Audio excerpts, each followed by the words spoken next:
ನಮಸ್ಕಾರ. ನಿನ್ನೆ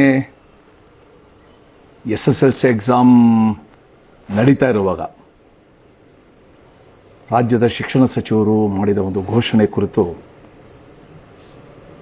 ನನ್ನ ಒಂದು ಅಭಿಪ್ರಾಯವನ್ನು ವ್ಯಕ್ತಪಡಿಸಿದ್ದೆ.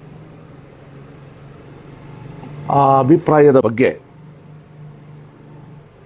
ಒಂದಷ್ಟು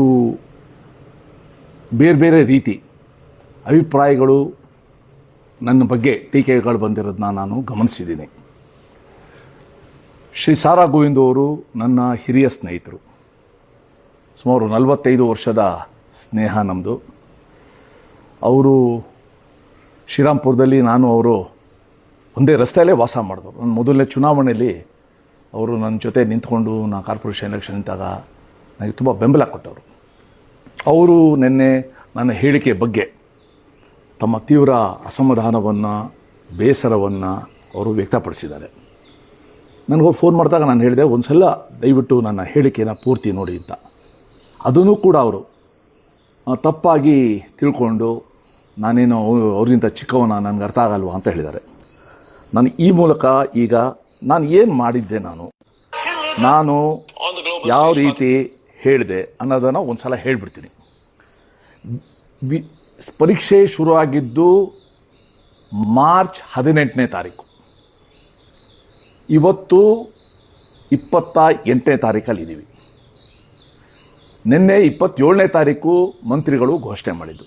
ಅಂದರೆ ಪರೀಕ್ಷೆ ಶುರು ಮಾಡಿ 21 ದಿವಸಗಳ ನಂತರ ಈ ಘೋಷಣೆ ಬಂದಿದೆ. ನಾನೇನು ಹೇಳಿದೆ, ವಿದ್ಯಾರ್ಥಿಗಳ ಭವಿಷ್ಯಕ್ಕೆ ಬೆಲೆ ಇಲ್ಲವೇನೋದು ಕ್ಯಾಪ್ಷನ್ ಕೊಟ್ಟು ಪರೀಕ್ಷೆ ನಡೆಸುವುದು, ಅದರಲ್ಲಿಯೂ SSLC ಪರೀಕ್ಷೆ ನಡೆಸುವುದು ಹುಡುಗಾಟಿಯೇ ಆಗಬಾರದು. ಪರೀಕ್ಷೆ ಕೇವಲ 3 ದಿನ ಇರುವಾಗ ಆ ಪರೀಕ್ಷೆಗೆ ಮನ್ನಣೆ ಇಲ್ಲವೆಂದು ಘೋಷಿಸುವುದು ಮಕ್ಕಳ ಪರಿಶ್ರಮಕ್ಕೆ ಬಗೆದ ಒಂದು ದ್ರೋಹ ಎಂದರೆ ತಪ್ಪಾಗಲಾರದು. ಈ ನಿರ್ಧಾರವನ್ನು, ಇದು ಇಂಪಾರ್ಟೆಂಟ್ ನಾನು ಹೇಳಿರೋದು, ಈ ನಿರ್ಧಾರವನ್ನು ಜನವರಿ ಫೆಬ್ರವರಿ ತಿಂಗಳಲ್ಲಿ ತೆಗೆದುಕೊಂಡಿದ್ದರೆ ಒಂದು ಅರ್ಥ ಇರ್ತಾ ಇತ್ತು. ಅದನ್ನು ಬಿಟ್ಟು SSLC ಪರೀಕ್ಷೆ ಪ್ರಾರಂಭವಾದ ಮೇಲೆ, ಕೆಲವು ಪರೀಕ್ಷೆಗಳು ಮುಗಿದ ಮೇಲೆ ದಿಢೀರನೆ ಪರೀಕ್ಷೆಗಳ ಒಟ್ಟು ಅಂಕಗಳನ್ನು 625ರಿಂದ 525ಕ್ಕೆ ಇಳಿಸಲಾಗುವುದು ಎಂಬ ತೀರ್ಮಾನವನ್ನು ಪ್ರಕಟಿಸುವುದು ಪರೀಕ್ಷೆ ಕುರಿತು ಸರ್ಕಾರಕ್ಕಿರುವ ಗಾಂಭೀರ್ಯತೆಯ ಕೊರತೆಯನ್ನು ತೋರಿಸುತ್ತದೆ ಅಂತ ಹೇಳಿದೆ. ರಾಜ್ಯದಲ್ಲಿ ನಡೆಯುತ್ತಿರುವ SSLC ಪರೀಕ್ಷೆಗಳ ನಡುವೆಯೇ ಹಿಂದಿಯನ್ನು ಮೌಲ್ಯಾಂಕಕ್ಕೆ ಪರಿಗಣಿಸುವುದಿಲ್ಲ ಎಂಬ ಸರ್ಕಾರದ ಹೇಳಿಕೆ ಅತ್ಯಂತ ಬೇಜವಾಬ್ದಾರಿ ಮತ್ತು ವಿದ್ಯಾರ್ಥಿ ವಿರೋಧಿ ಕ್ರಮವಾಗಿದೆ. ವರ್ಷ ಪೂರ್ತಿ ಓದಿದ ವಿಷಯವನ್ನು ಪರೀಕ್ಷೆಯ ಮಧ್ಯದಲ್ಲಿ ಅಪ್ರಸ್ತುತವೆಂದು ಘೋಷಿಸುವುದು ಸರ್ಕಾರದ ಆಡಳಿತದ ದೌರ್ಬಲ್ಯವಷ್ಟೇ ಅಲ್ಲ, ವಿದ್ಯಾರ್ಥಿಗಳ ಭವಿಷ್ಯವನ್ನು ತಮಾಷೆ ವಿಷಯವನ್ನಾಗಿ ಪರಿಗಣಿಸುವ ಅಪಾಯಕಾರಿ ಮನೋಭಾವದ ಸೂಚಕವಾಗಿದೆ. ಈ ರೀತಿ ನಾನು ಹೇಳಿಕೊಂಡು ಬಂದಿದ್ದೀನಿ. ಪರೀಕ್ಷೆಯ ಪಾವಿತ್ರ್ಯತೆ ಎಂಬುದು ಕೇವಲ ಪದಪ್ರಯೋಗವಲ್ಲ, ಅದು ವಿದ್ಯಾರ್ಥಿಗಳ ಪರಿಶ್ರಮ, ಸಮಾಜದ ನಂಬಿಕೆಯ ಸಂಕೇತ. ಈ ಪಾವಿತ್ರ್ಯತೆಯನ್ನೇ ಸರ್ಕಾರ ನಿರ್ಲಕ್ಷ್ಯ ತುಳಿತಿರುವುದು ವಿಷಾದನೀಯವಾಗಿದೆ ಹೇಳಿದ್ದೀನಿ. ನಾನು 2 ಮಾತನ್ನು ಸ್ಪಷ್ಟಗೊಳಿಸ್ತೀನಿ.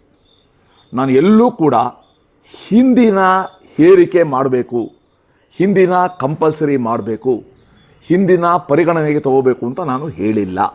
ನಾನು ಏನು ಹೇಳಿರೋದು, ಈ ಡಿಸಿಷನ್ನ ಜನವರಿ ತೊಗೊಂಡಿದ್ದಿದ್ರೆ ಆ ಮಕ್ಕಳು ಅದಕ್ಕೆ ಕೊಡ್ತಾ ಇದ್ದ ಗಮನವನ್ನು ಅವ್ರ ಕಷ್ಟ ಇರೋ ಮ್ಯಾಥ್ಸ್ಗೋ, ಇಂಗ್ಲೀಷ್ಗೋ, ಸೈನ್ಸ್ಗೋ, ಸಮಾಜ ವಿಜ್ಞಾನಕ್ಕೋ ಅವ್ರು ಕೊಟ್ಟು ಹೋಗ್ಬೋದಾಯ್ತು.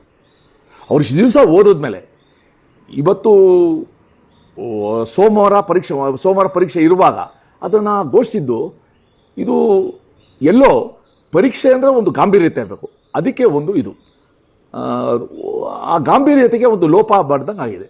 ಎರಡನೇದು, ನಾನು ಎಲ್ಲೂ ಕೂಡ ಈ ಹಿಂದಿ ವಿರೋಧಿಸ್ತಾ ಇರುವ ಹೋರಾಟಗಾರರ ಬಗ್ಗೆ ಎಲ್ಲೂ ಕೂಡ ಮಾತಾಡಿಲ್ಲ. ಇಲ್ಲ, ನಮ್ಮ ಸ್ನೇಹಿತರೆ ಅವರವ್ರದ್ದು ಭಾವನೆ, ಅವರವ್ರದ್ದು ಅಭಿಪ್ರಾಯ ಅವ್ರದ್ದಿರ್ತದೆ. ಎಲ್ಲೂ ಕೂಡ ಹೋರಾಟಗಾರರ ಬಗ್ಗೆ ಮಾತಾಡಿಲ್ಲ, ಹಿಂದಿ ಇಂಪೋಸ್ ಮಾಡಬೇಕು ಅಂತಲೂ ಹೇಳಿಲ್ಲ. ನನ್ನ ಒಂದೇ ಕಳಕಳಿ ಇದ್ದಿದ್ದು, ಪರೀಕ್ಷೆಯ ಗಾಂಭೀರ್ಯತೆ ಉಳಿಸ್ಕೋಬೇಕು. ಇದನ್ನು ಜನವರಿಯಲ್ಲೇ ಮಾಡಬೇಕಾಗಿತ್ತು, ಅಥವಾ ಪರೀಕ್ಷೆ ಮುಗಿದ ಮೇಲೆ ಇದನ್ನು ಅನೌನ್ಸ್ ಮಾಡ್ಬೋದಾಯಿತು. ಆ ಮಕ್ಕಳ ಮನಸ್ಸಲ್ಲಿ ಏನಾಗ್ಬೋದು, ಓದಿರ್ತಾರೆ, ಅವ್ರಿಗೆ ಇವಾಗ ಮಾರ್ಕ್ಸ್ ಇಲ್ಲ, ಅವರಿಗೆ ಒಂಥರ ವಿಚಿತ್ರ ಸ್ಥಿತಿ.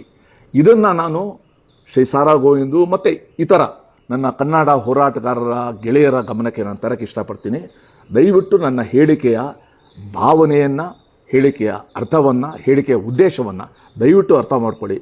ಇದನ್ನು ಯಾವುದೇ ರೀತಿ ತಪ್ಪಾಗಿ ಅದನ್ನು ಪರಿಗಣನೆಗೆ ತಗೊಳ್ಬೇಡಿ ಅಂತ ನಾನು ಕೇಳ್ಕೊಳ್ತೀನಿ. ನಮಸ್ಕಾರ.